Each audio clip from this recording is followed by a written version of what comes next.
తాకట్టులో ఉన్న బంగారాన్ని విడిపించి ఆ రోజు ఆన్లైన్ రేటుకే మేము కొంటాం. Sharma gold company. నమస్కారం, సుమన్ టీవీకి స్వాగతం. ఈ డిసెంబర్ మాసం ద్వాదశ రాశుల వారికి ఎలా ఉండబోతుంది, ఈ ద్వాదశ రాశుల్లో నవగ్రహాల సంచారం ఎలా ఉంది, ఎటువంటి ఫలితాలని ఈ రాశుల వారికి అందించబోతుంది, ఈ విషయాన్ని తెలియజేసేందుకు మనతో పాటు ఉన్నారు ప్రముఖ జ్యోతిష్య రత్న, జ్యోతిష్య చక్ర వైభవ నిపుణ డాక్టర్ రాళ్లపల్లి రవికుమార్ గారు. గురుగారు నమస్కారం. నమస్కారం. గురుగారు, ద్వాదశ రాశుల వారికి డిసెంబర్ మాసం ఎలా ఉండబోతుందో తెలుసుకునే ముందు నవగ్రహాల సంచారం ఎలా ఉంది, ఎటువంటి ఫలితాలను అందిస్తున్నాయి?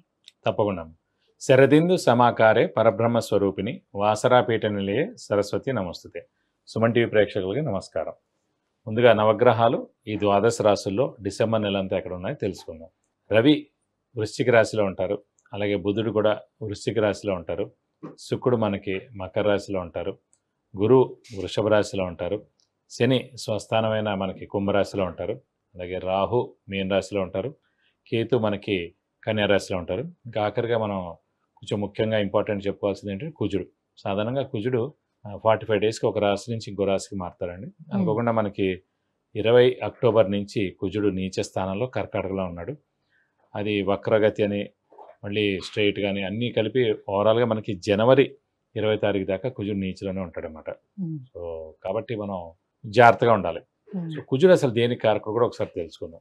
కుజుడు మామూలుగా ఈ ఎలక్ట్రికల్ ఏమన్నా కూడా, ఎలక్ట్రికల్ కానివ్వండి, షార్ట్ సర్క్యూట్ కానివ్వండి, ఈ ఫైర్ క్రాకర్స్ కానీ, ఫైర్ ఏదైనా అంటుకోవడం కానీ, అలాగే సెక్యూరిటీ ల్యాబ్స్ అవ్వడం కానీ, సెక్యూరిటీ పరంగా ఏదైనా జరగడం కానీ, అలాగే బాంబు దాడి పడడం కానివ్వండి, అలాగే మనకి వెహికల్ యాక్సిడెంట్స్, ముఖ్యంగా వెహికల్ యాక్సిడెంట్స్ చాలామందికి అవుతూ ఉంటాయి, అది కానివ్వండి. అలాగే పోలీసులు వాళ్ళు కూడా అనవసరంగా ఫైరింగ్ జరగడం, పోలీసులు కూడా కొంతమంది చనిపోవడం కానివ్వండి, అంటే వాళ్ళకి చాలా గాయాలు అవడం కానివ్వండి, ఇలా అన్నీ కూడా జరుగుతుంటాయి. అంటే కుజగ్రహం బాగలేకపోవడం వల్ల జరిగే మామూలుగా కుజుడు రాహుతో కలిసిన, కుజుడు నీచలో ఉన్న ఇవన్నీ జరుగుతాయండి. అలాంటి కుజుడే ప్రస్తుతం గోచారీత్యా మొత్తం ప్రపంచం అంతా కూడా కుజుడు మార్స్ అనేవాడు నీచ స్థానంలో ఉన్నాడు. మనకి జనవరి 2025 21వ తారీఖు దాకా నీచలో ఉంటాడు. కాబట్టి అప్పటిదాకా మనకి ఖచ్చితంగా ఇలా ఇవన్నీ ఈ ఫీల్డ్లో ఎవరైతే పనిచేస్తున్నారో సెక్యూరిటీ రిలేటెడ్ కానివ్వండి, అలాగే ఇండస్ట్రీస్లో వర్కర్స్ కానివ్వండి, ఫ్యాక్టరీస్లో వర్కర్స్ కానివ్వండి, అంటే వర్కర్సే కదా ఈ ఇంజిన్స్తో వాటి దగ్గరగా ఉంటారు. ఎక్కడైనా సరే ప్రొడక్షన్ జరిగే చోట వర్కర్స్కి ఇలాంటివన్నీ జరిగేందుకు అనవసరంగా వాళ్ళకి క్షతగాతులు అవడం కానీ, యాక్సిడెంట్స్ అవడం కానీ, నా కాలు చేయన ఇబ్బంది అవడం కానీ, ఇవన్నీ కూడా జరిగేందుకు అవకాశాలు అనమాట. కాబట్టి కుజుడు నీచలో మటుకు ఖచ్చితంగా మనకి జనవరి 2025 వరకు ఉంటుంది. కాబట్టి కర్కాటకంలో ఉన్నటువంటి ఈ కుజుడి ప్రభావం ఏ రాశుల మీద ఎక్కువగా ఉంటుంది? దాని ప్రభావం ఎక్కువగా మనకి కర్కాటక రాశి, మెయిన్గా సింహరాశి ప్లస్ మీన రాశి. ఎందుకంటే కర్కాటక రాశికి యోగకారకుడు అయ్యాడు, మనకి సింహరాశికి యోగకారకుడు అయ్యాడు, అలాగే మీన రాశికి యోగకారకుడు అయ్యాడు. కర్కాటక రాశి కంటే పంచమ దశమాధిపతి అయ్యాడు, సింహరాశి కంటే చతుర్థ భాగ్యాధిపతి అయ్యాడు, మీనానికంటే ద్వితీయ భాగ్యాధిపతి అయ్యాడు. కాబట్టి ఈ 3 రాశులు మటుకు జాగ్రత్తగా ఉండాలి. గురుగారు, ద్వాదశ రాశుల్లో ఇక వృషభ రాశి వారికి ఈ డిసెంబర్ మాసం ఎలా ఉండబోతుంది? నవగ్రహాల సంచారం వాళ్ళపైన ఎటువంటి ప్రభావాన్ని చూపిస్తున్నాయి? వృషభ రాశి అనగానే మనకి కృత్తిక 2, 3, 4 పాదాలు, రోహిణి 1, 2, 3, 4 పాదాలు, మృగశిర 1, 2 పాదాలు, ఈ నక్షత్రాల సమూహం అంతా మనకి వృషభ రాశిలోకి వస్తుంది. వృషభ రాశి వారికి ప్రస్తుతం గురుబలం అనేది తక్కువగా ఉంది. ఎందుకంటే రాశిలోనే ఉన్నాడు కాబట్టి. సాధారణంగా గురుబలం అంటేనే దైవబలం, దైవానుగ్రహం ఏదైనా అనుకోండి. మామూలుగా జాతకరీత్యా గురువు అనేవాడు 6, 8, 12 స్థానాల్లో లేకుండా, నీచలో లేకుండా ఇంకెక్కడున్నా కూడా గురుబలం బాగానే ఉన్నట్టు. ప్రస్తుతం గోచారీత్యా ఈ వృషభ రాశికి లేకపోయినా కూడా అక్కడ జాతకంలో చాలా బాగుండి ఉండొచ్చు వాళ్ళకి. సో అందుగురించి అయ్యో మన వృషభ రాశి మీకు గురుబలం లేదు కదా, ఏం పనులు జరగవని మనం చెప్తున్నాం, కానీ వాళ్ళకి ఎలా జరుగుతున్నాయని అక్కడ ఆల్రెడీ వాళ్ళ జాతకంలో లగ్నం నుంచి 6, 8, 12 స్థానాల్లో కాకుండా, నీచ స్థానంలో కాకుండా ఉన్నందుకు ఆ గురువు వాళ్ళకి చాలా మంచి చేకూరుస్తున్నాడు. కాబట్టి ఇందులో రాశిలో ఉన్నా కూడా గురుబలం తక్కువగా ఉన్నా కూడా మేలే చేస్తాడు, కానీ అంత నష్టం ఏర్పరచడు. ఒకవేళ అక్కడ కూడా 6, 8, 12 స్థానాల్లో ఉన్న, ఇలాంటి నీచ స్థానంలో ఉన్నాడు అనుకోండి. ప్రస్తుతం ఇక్కడ వృషభ రాశి వారికి గురువు సేమ్ అంటే స్వరాశిలో ఉన్నాడు కాబట్టి వృషభ రాశిలోనే వాడు మేలు చేయట్లేదు అంటే కూడా ఖచ్చితంగా మేలు చేయడు. ఎందుకంటే అక్కడ ఆల్రెడీ బలం లేదు, ఇక్కడ కూడా బలం లేదు. సో చాలా తక్కువ బలంతో గడపాలన్నమాట.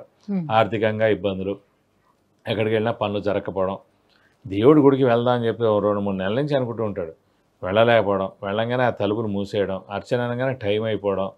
సో అలా ఏవోటి ఇబ్బందులు వల్లనే ఆ దైవాన్ని కనీసం టచ్ కూడా చేయలేరు, ఆ గుడికి కూడా వెళ్ళలేరు, దర్శించుకోలేరు, ఏ పనులు జరగవు అనమాట. సాధారణంగా ఆ గురుబలం లేకపోతే. సో గురుబలం అనేది, ఆ దైవబలం అనేది చాలా ఇంపార్టెంట్ అన్నమాట.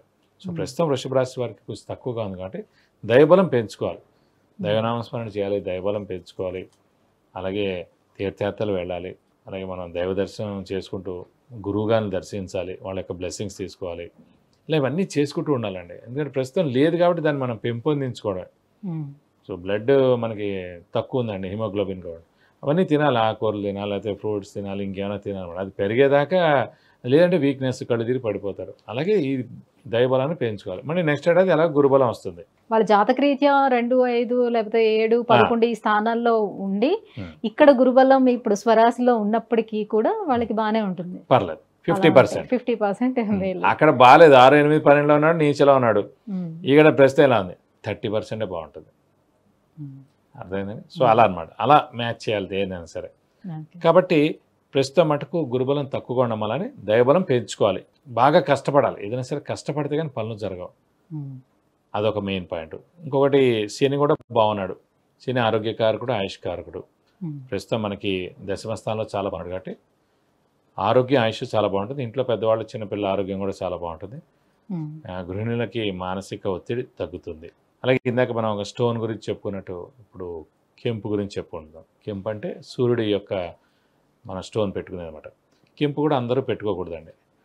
అది ఓన్లీ ఏంటంటే ఆరోగ్యం అస్సలు బాగాలేని వాళ్ళు, ఎందుకంటే ఆరోగ్య కారకుడు రవి అండి. సో ఆరోగ్యం అస్సలు బాగాలేని వాళ్ళు కెంపు పెట్టుకోవాలి. అలాగే రాజకీయాల్లోకి వెళ్ళేవాళ్ళు, రాజకీయాల్లో అప్స్ అండ్ డౌన్స్ ఉన్నవాళ్ళు పెట్టుకోవాలి, అందరూ పెట్టుకోకూడదు.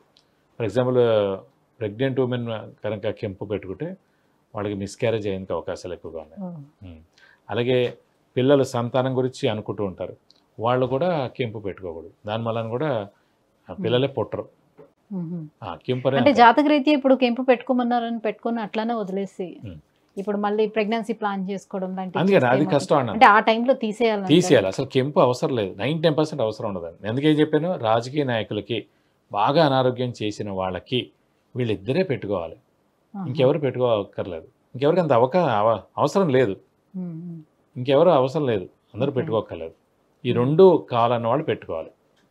సో కాబట్టి ముఖ్యంగా గర్భిణీ స్త్రీలు ఎవరైనా ఉన్నా, అయితే వాళ్ళైనా ప్రెగ్నెన్సీ గురించి ప్లాన్ చేస్తున్నా, వాళ్ళ మటుకు అస్సలు కెంపు పెట్టుకోకూడదండి.